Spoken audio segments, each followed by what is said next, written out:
د خبرونو سرټکی. د افغانستان اسلامي امارات د وزیرانو شورا 19مه غونډه د رئیس الوزرا په مشرۍ ترسره کېدل. د رئیس الوزرا اقتصادي مرستیال په افغانستان کې د درمل جوړونې صنعت پر پام وړ ودی ټینګار.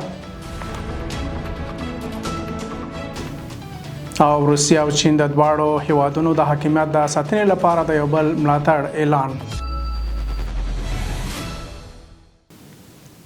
بسم الله الرحمن الرحیم. درنو سلام د نن خبرونو ته شرغلسنه شنبه د غوي میاشتې 90 منټه ده.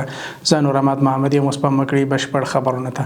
د افغانستان اسلامي امارات د وزیرانو شورا 19مه غونډه د رئیس الوزرا مولا محمد حسن اخوند په مشرۍ ترسره شوه. د چارو ادارې لوی ریاست وايي په دې غونډه کې د اماراتي ځمکو د بیو د قنیات خوی د اورګاډي پټلۍ د دوام فاز پر مسیر د شخصي ځمکو د استملاک او همدارس بیرته راستنیدونکو کډوالو ته د ځمکو د ویش په اړه بحث وشو. د ریاست الوزرا اقتصادي مرستیال مولا عبدالغني برادر اخوند د ابو علي سنا بلخي دویم نړیوال 4 ورځنی نندارتون پرانیست غونډې مراسمو کې وویل په دې وروستیو کې د درملو وارداتو کمول د دې لامل شول چې د افغانستان د درملو سکتور په کم وخت کې زیاته واده وکړي. ښاغلي برادر زیاته کړه په کور دننه د درملو د تولید کارخونه پیاوړې شوي او بازارونو ته د بهرني درملو پر ځای خپل درمل عرضه کیږي.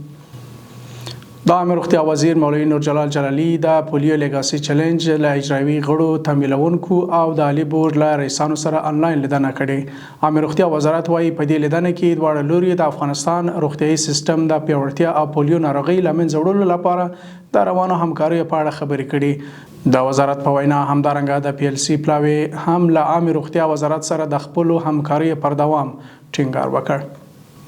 او روسي خبر د روسیې ولسمشر ولادیمیر پوتین ویلي روسیا او چین چمتو دي چې د ملي حاکمیت ساتنې ملي یووالي په ګډون په ګڼ شمېر ستونزو کې د یو بل ملاتړ وکړي.